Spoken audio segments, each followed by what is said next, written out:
Hello friends, ఇప్పుడు ఈ పజిల్లో X అనే నంబర్ మనం కనిపెట్టాలి. సో ఇప్పుడు మనకి 3 కాలమ్స్ ఉంది. ఇది ఫస్ట్ కాలం, ఇది సెకండ్ కాలం అండ్ ఇది థర్డ్ కాలం. మనం కనిపెట్టాల్సిన నంబర్ వచ్చి థర్డ్ కాలంలో.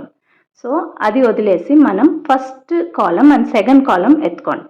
ఈ ఫస్ట్ కాలంలో ఉండే 3 నంబర్స్కి ఏమైనా కనెక్షన్ ఉందా అని చూడాలి. ఆ సేమ్ కనెక్షన్ ఈ సెకండ్ కాలంలో ఉండే 3 నంబర్స్ కూడా ఉందా అని చూడాలి. Then it will definitely will applicable for this third column also. So first column lo unde 3 numbers enti 50, 56 and 350.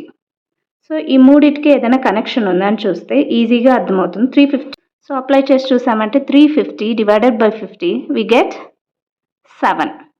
7 ki 56 ki emana connection unda ante yes, 7 8s are 56. So ఇలా మనం వచ్చిన number వచ్చి ఇది 7 కాబట్టి if multiply by 8 we get 56. So ఇప్పుడు మనకి అదే formula దీనికి అప్లై అవుతుందా సెకండ్ కాలంకి అని చెక్ చేద్దాం. 192 divided by 48 yes 4s are అవుతుంది. 4 8s are we get the second number in the second column that is 32. So formula ఏంటి మనకి ఒక్కొక్క కాలంలో చూసుకున్నామంటే third number divided by the first number into 8 we get the second number. ఇది మనం figure out చేసిన formula.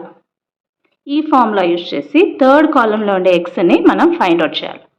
So third కాలంలో third number ఏంటి, అదే మనం ఫిగర్ అవుట్ చేయాల్సిన X divided by first number వచ్చి 30 into 8 we must get the second number 40. So x is equal to 40.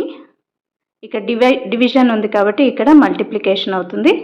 ఇక్కడ మల్టిప్లికేషన్ ఉంది కాబట్టి ఇక్కడ డివిజన్ అవుతుంది. So 5s are that will be 150.